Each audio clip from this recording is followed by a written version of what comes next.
అన్నది ఇప్పుడు పవన్ కళ్యాణ్ గారు వచ్చేసి అధికారంలోకి వచ్చాక 1 ఇయర్ అవుతుంది. ఈ 1 ఇయర్ దాదాపు చిన్నపిల్లల మీద చిన్నపిల్లల మీద ఒక 25, 26 మంది మీద అత్యాచారాలు జరిగాయంట. కానీ ఆ 25, 26 మంది అత్యాచారాలు జరిగితే ఎవరి మీద కూడా స్పందించలేదు. ఏ కుటుంబాన్ని కూడా వెళ్ళి పలకరించలేదు అని చెప్పేసి అంటూ ఉన్నారు. అంటే ఎందుకు వచ్చే ముందు నేను అమ్మాయిలను కాపాడతా, ఈ అత్యాచారాలు ఎందుకు జరుగుతున్నాయి, ఏంటి చేసిన వాళ్ళని కఠినంగా శిక్షించేలా చేస్తా అని చెప్పేసి అన్న అతను ఎందుకు స్పందించట్లేదు అనేసి అంటున్నారు. దానికి మీరేమంటారు? దానికి పవన్ కళ్యాణ్ గారు సీఎం అయితే ప్రతిదానికి స్పందించి అన్ని విధాలుగా మీకు అందుబాటులో ఉండొచ్చు.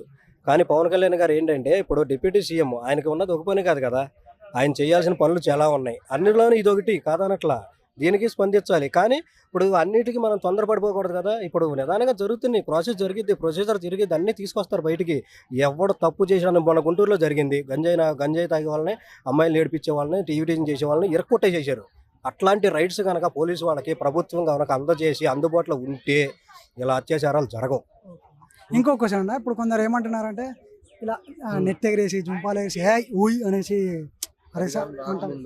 అధికారం రాకముందుకు ఆ విధంగా మాట్లాడాడు, ఇప్పుడు ఎందుకు స్పందించట్లేదు?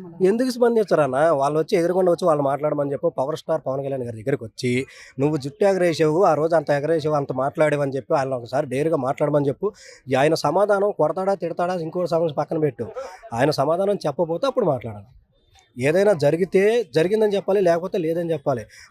మనం సగం చూసి ఇదే జీవితం అనుకుంటే ఎలాగన్నా? ఇంకా ఉంది, 5 ఏళ్ళు ఉంది, ఇంకా 1 ఇయర్తోనే తేలిపోలేదు కదా, ఇంకా 4 ఇయర్స్ ఉంది. 4 ఇయర్స్ వెయిట్ చేయండి, రిజల్ట్స్ కనిపిస్తాయి. కనిపించకపోయిన రోజున ఆ రోజున అడగండి, ఆ రోజు మీరు మాట్లాడింది ఏంటరా, జుట్టు ఎగరేసేవని మేము అడుగుతాం. అన్నయ్య ఏందని ఇది అని చెప్పి. జరుగుతాయి అన్న, అన్నీ జరుగుతాయి, కంగారు పడద్దు. ట్రోల్ చేసేవాళ్ళు చేసుకొని భయపెట్టే వాళ్ళు భయపెట్టని ఎన్ని విధాలుగా ఎందుకంటే మా పేటీఎంలు పడట్లేదుగా. మాకు పేటీఎంలు ఏటీఎంలు లేవు. మాకున్నదల్లా ఒకటే, పక్కనోడు బాగుండాలా, మేము బాగుండాలి.